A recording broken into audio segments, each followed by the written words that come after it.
We will use classes to build this movie website.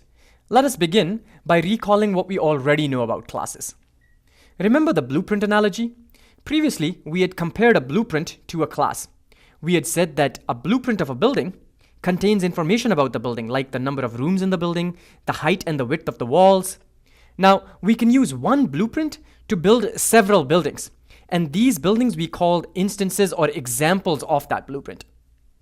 Classes are like a blueprint. Now, we've seen previously that a class like turtle contains information about what a turtle can do.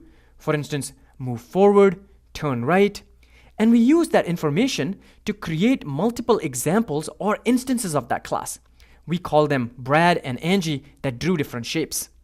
In the same way, we now want to create a class called movie, which will allow us to create multiple instances of itself, instances like Toy Story and Avatar.